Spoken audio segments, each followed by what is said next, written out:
I'm surprised how much the same people are in all parts of the world. The difference is, of course, the language. I'm so grateful when I can speak English or German, because those are the only two languages that I can really express myself more or less exactly in. There are certain customs which I have to get used to. I know that, or I was told that, people in Asia are not so used to talking about feelings, and I noticed that this seems to be true. But in my workshops, we do talk about feelings, but we don't so much talk about them. But I do ask people, how did that feel? And if they say, good, I say, that's too wishy-washy, that's too general. I want to know, did it feel uncomfortable? Are you proud of yourself now? And I know that in certain parts of the world, it's so new for people to say things like that about themselves, that I have to find a way to get to that without offending them, without upsetting them, and without making them feel naked. I noticed, for example, in America, I worked quite a lot in California, and they have an enormous Chinese population there. And that for me was very, very new. Although they're in America, they're different to the Native Americans. They work so hard. I was working with children in that case, partly, children of 8 upwards, and then adults as well. And with the children, of course, the mothers were there.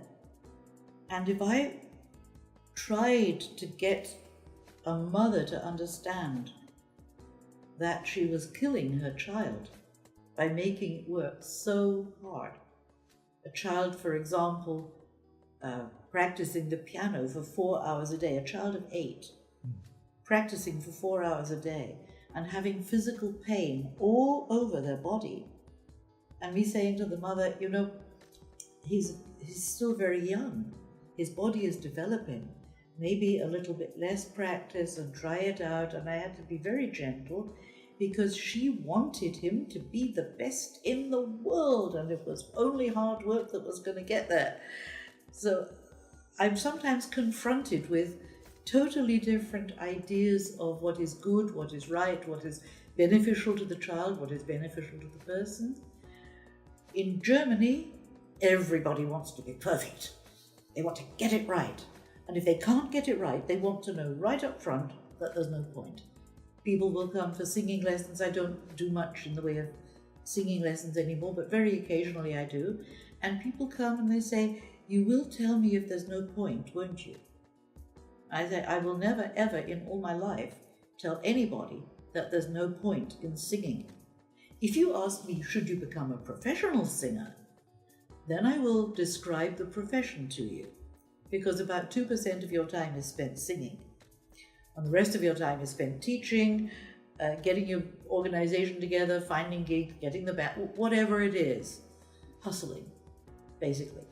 So that I will tell you. And if you still say, you know what, for that 2%, I'm ready to go there, fine. Most Germans will be put off by that, because they want to know that when they get it right, it will happen. A little bit like computer work. When you find the right connection, it works, you know? That's Germany. Poland, I find that people are very, very aware that you don't ever get something for nothing. If you tell them to learn a song, and my pupils in Germany, they took at least a week to learn the song, and then very often said, you know, can I still have the text to look at in case? I've had people in Poland learn a song overnight in English, which they can't speak, and sing it so well that you don't know they can't speak it. I mean, perfect pronunciation and inflection and everything. The emotional side of the work seems to me to be much more similar, but it's how to speak to people without making them feel naked. That's the main thing, how to not attack them. Because I tend to be very direct, sometimes over direct, and I very often say at the beginning, is it okay for me to say something very direct to you? Because I only have this one chance with you, and I don't mind if you don't like me for it, but it is what I see. I prepare the way so that I hope they're not going to feel awful when I say it. But I can be very direct, because I get tired of the long way round, the detours, the gentle stuff. I just get tired of it. I think, we would all go there so fast. But you were asking about different parts of the world. People are different and the same. That's just how to find the language that we both understand.